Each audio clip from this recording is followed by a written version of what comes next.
So this is James's breakfast for today, and I've made his a little bit differently. See, I've just put the bacon, lettuce, and tomato. It's not bacon, it's veggie, it's vegan.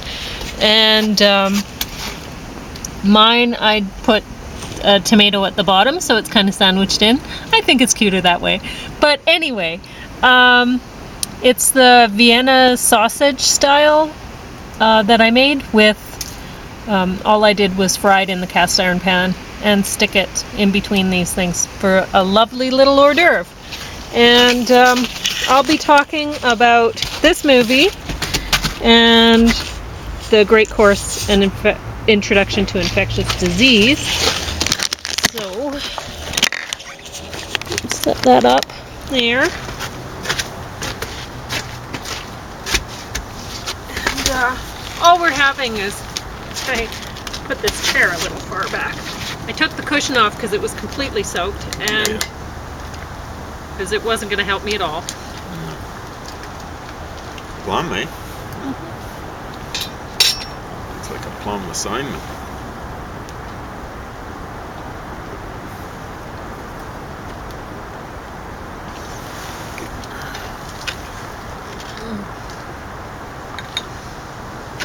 Delish. It's like drinking candy. Well, by comparison with the kale.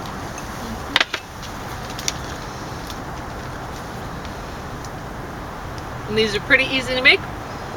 And they have, well, depending on how you make them, you could make them raw vegan if you used quinoa flour. I think that'd be fine.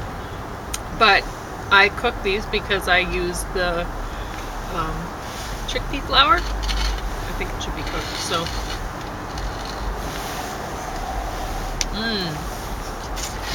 That cushion is just dripping. That's not the tree, right? Wow. That would have been unpleasant.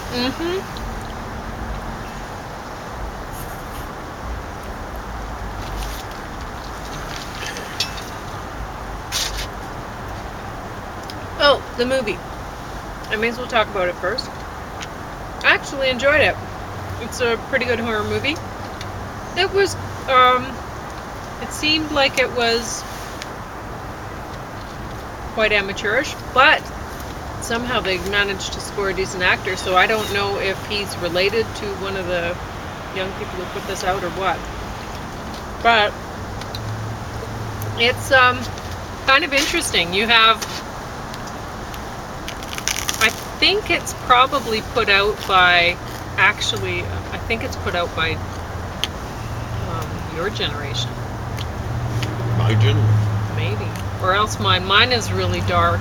But in the movie, my generation is kind of downer, but yeah, there's the baby boomer generation that he's decided, you know, he hasn't, one thing he hasn't crossed off his bucket list is murdering people. So he's going to murder people. And he has dementia. He's one kind of nutty. And anyway, so it looks about my generation. He has decided that the problem with the world is really the millennials. He hates the millennials, so he's gonna take care of business. And then this millennial's mother, who are those people born around 1980 or something? Millennials? They're millennium babies, so 2000. Oh, just young pups that kids are in university. They're not that bad. Anyway, so he obviously got a problem with them. Yep. And at the end, the millennials, like stupid baby boomers, you know, and they caused so much population growth and polluted the environment, and so it's hate baby boomers and hate millennials in this one. And the mother, honestly, which would be my age, of the millennial, she's all whacked out on drugs and stuff, and she hasn't been a very good mom, but she comes to the rescue, and she doesn't really care that much about her boyfriend at the time, because really he's not. What did she say? He's not good for anything but playing the bongos and something else. So he's not a. Anyway, but so this could make you laugh because yes, exactly. So, so it pokes fun at the problems with 3 generations, because really, like I said earlier, I think the only people from my generation, for the most part, I mean, there's some true Christians out there and stuff like that that are greens and having babies, but for the most part it's yellows, and they are not good parents. And yeah, I wouldn't expect more. Like the boyfriend at the time, he's like, why are we going to her rescue? Shouldn't we call the police? Because, for them to rescue her, it seems kind of selfish that you need to rescue her, kind of thing. And so they're driving a long distance and they get a flat tire, and he's like, in the meantime, the daughter could be dead by the time. So the boyfriend is actually picked up on the fact that the mother is completely selfish, Anyway, so I thought that was funny, because either it's somebody like me from my generation who put that out, or it's somebody from his generation that goes, wow, so many problems with these other generations surrounding. So anyway. Anyway, someone marketed for the millennials, right? Because it's a baby boomer that's a bad guy. Yeah, but the millennial is also an idiot. The thing's called tone deaf. I should have explained that, because the girl, her big dream was to play the piano, and she's awful. Like really, really awful at playing the piano. Like she's Yoko Ono, absolutely terrible, but everybody has told her, oh, you're awesome, you're great. Yeah. And so she's grown up thinking, yeah, I'm awesome. But which is the problem with the millennials. They've been told that they're awesome over and over, so they think they are, and they don't understand why everything in their life isn't just working out, because they're so awesome. They know they're awesome. They've been told this their whole lives. So they have an overabundance of confidence, and they're really nothing to back it up. So anyway. Which reminds me, it's going to be worse for Canadians. Remember what that woman was saying last night? Oh, we went to, he's talking about the Public Professors series, which we watched on artificial intelligence last night. It was excellent. The woman did a great job presenting the topic. And so what were you going to say? Well, she was saying we don't have any program for kids up through grade 12 of doing what they're doing. Everyone's patting them on the head and on the back, and she's saying they won't be competitive. Yeah. This is even the United States is better than we are. It'd be absolutely useless. But this is one reason why I hang around the math department. There are a lot of computer services guys, or computer science guys, and I don't see any Canadians there. No, it's funny. Hilarious. So anyway, what James is talking about is computer programming, and how it's not taught to Canadian youth in high school, whereas elsewhere it's pretty much they realize, they're going to need to learn this. So what the woman was saying, who was lecturing, the prof who was lecturing was saying, was that there is going to be an abundance of Canadian consumers. They've just been raised to be consumers of these products, of the computer products, but they have not been raised to actually be competitive in making the things at all. So they're only consumers. What we have raised in Canada are consumers, just consumers. Those are millennials. They won't be able to consume because no one will hire them. Exactly. So they won't earn the money. They'll be doing Joe and Jane jobs and complaining about not getting hired and all this kind of garbage. Yeah.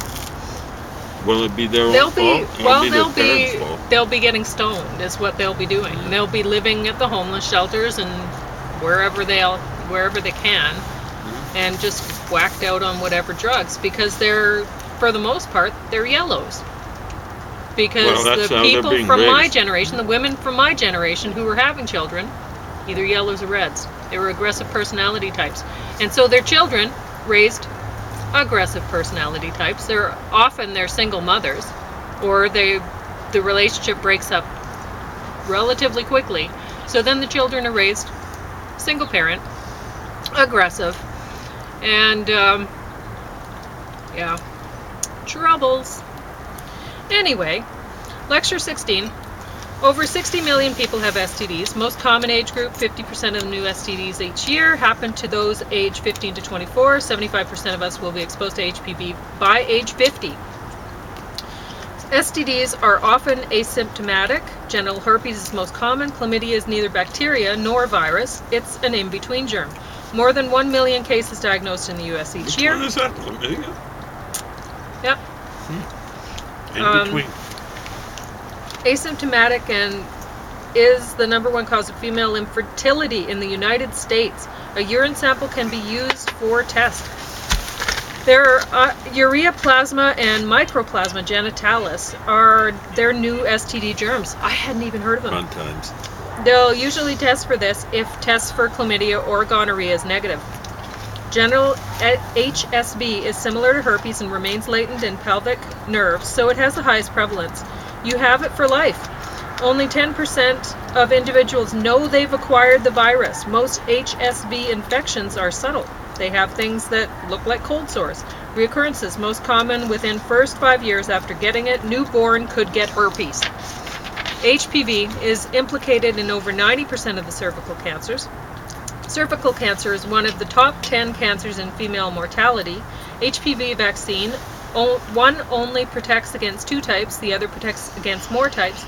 Most common types, the youthful group younger than age 26 should probably get vaccinated, given the high rates of HPV out there. Lecture 17, stay out of the hospital.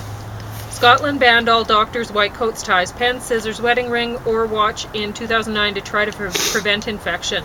Some hospitals in England have switched to tunic-like shirts for doctors. So, the hospital scrub sort of thing. He was saying, which I don't agree with. I don't think anyone in the hospital should be wearing those hospital scrubs, because you get whatever on you're pulling it right over your face, right past your face. That's where it's going. Whatever you get here, right it through, up your nose. Like, what is that? It's retarded. So don't do that. But that's what they're doing now to try to keep the doctors from contaminating everyone, because apparently they don't wash those white coats or their ties Or their hands, when they're asked. They don't clean them. And so really, is it the problem with the white coats, or is it the problem with the doctors? I mean, honestly, have some sense. 33% of ties were contaminated with staph when they tested them. Handshakes may become a thing of the past. Most doctors and nurses don't clean their stethoscopes. Yeah, I knew they wouldn't. More than once per month. Not in between patients. There should be between patients. Stethoscopes are likely ways to transfer germs. Nosocomial, I don't know what, infections are hospital-acquired infections. Nosocomial? C. diff is most common intestinal pathogen. Each catheter urinary tract infection costs them an additional $10,000. And each bloodstream infection an added $30,000. The vast majority are device or procedure related. The risk of infection increases the longer the catheter is in place. Catheter in vein provides direct route into bloodstream. Ones inserted into larger blood vessels provide even higher risk. Each hospital has an infection control department. Semmelweis was ridiculed for his idea of hand washing. He was tricked into an insane asylum, beaten, and kept in a dark cell until he died 2 weeks later. Quarter of the new HIV cases in the U.S. are between the ages of 13 and 24. Oh, I should say about that. Now, what was happening, the Semmelweis thing, he was talking about hand washing, because what was happening was he noticed in the hospitals, the women who were giving birth in the hospitals were dying. They were getting sick, they were dying. And he noticed that his colleagues were not washing their hands. They'd go play with the cadavers and then hands right into the woman delivering the baby. Brilliant. So they weren't staying healthy. And so he noticed that the midwives were actually, they weren't killing their patients. So this is what he noticed, and he was tricked into an insane asylum. So, That haven't changed that much. no. The majority of HIV cases, they're unaware that they've been infected. HIV transmission by sharing blood, semen, vaginal fluid, breast milk. Saliva only contains non-infectious components of HIV. Once infected, you are infected for life. HIV can hibernate in lymph nodes, spleen, reduce T helper, CD4 cells, lower immunity. HIV virus can destroy more than 1 billion CD4 cells daily. AIDS is a syndrome, not really a disease. People get opportunistic infections because the immune system's crippled. ART reduces the risk of HIV transmission. Only 35% of those with HIV in US have their disease under control. Genetic material is RNA in HIV, not DNA. That's what retrovirus means. HIV invades cell to implant its RNA into CD4 cell.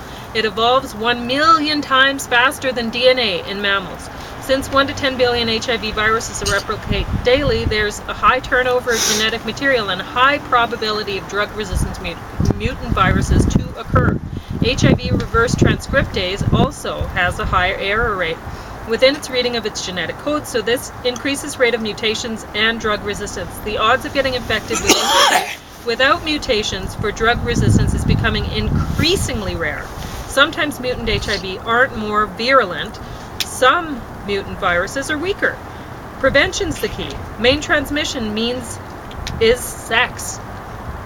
Male circumcision decreases risk. There's been an HIV cure. He didn't say how or why. Lecture 19, malaria and tuberculosis. 1 kid dies per minute of malaria. 75 people die of tuberculosis every 30 minutes. TB is 6,000 years old. Malaria is 500,000 years old. Third of the world's population has been exposed to TB. Plasmodia have both sexual and asexual means of reproduction. Female mosquito needs protein from our blood to develop her young. Parasites move to our liver to replicate. They then attach to and invade red blood cells and reproduce sexually there. They feed on red blood cells, so host becomes weak and fatigued. They hibernate in the liver, spleen, and can stay there for years. Liver and spleen enlarge. Sickle cell provides a malarial advantage because the disease doesn't attack deformed red blood cells. Malaria was present in the U.S. until the 1930s. 2,000 cases of malaria in U.S. each year, with up to 8 deaths per year. Malaria cases have occurred near U.S. airports. Bark of cinchona tree. Quinine was found in South America. Cure for malaria. Wormwood artemisia is an anti-malarial. The lecturer talked about DDT favorably. And this was probably because of the malarial thing. So he's like, oh, thank goodness for DDT kind of thing. And it was wild for me to hear that. And now I realize this is a common, it's a new branding of DDT that's being fed to us. And it's wild. I don't mean DDT is being fed to us. I mean the rebranding of it is, just to clarify. These geniuses, Bill and Melinda Gates Foundation, have decided that the cure for malaria is to wipe out the mosquitoes. They've genetically modified the male mosquitoes and released them into the wild. One person's infected with TB each second. TB was called consumption. More than 90% of those infected with TB will carry it in a latent form their entire lives. A small percentage of those end up losing the containment of the hitchhiker TB and it becomes activated once again. TB travels through air currents much further than cold virus does. 20% of those with active TB in the US are also HIV positive. TB usually requires 4 medications to recover. Isoniazid, rifampin, pyrazanamide, ethenbutol.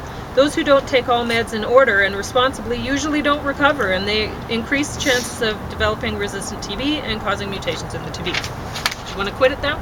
Yeah, I'm cool. Okay. I need to get some supplements. Okay.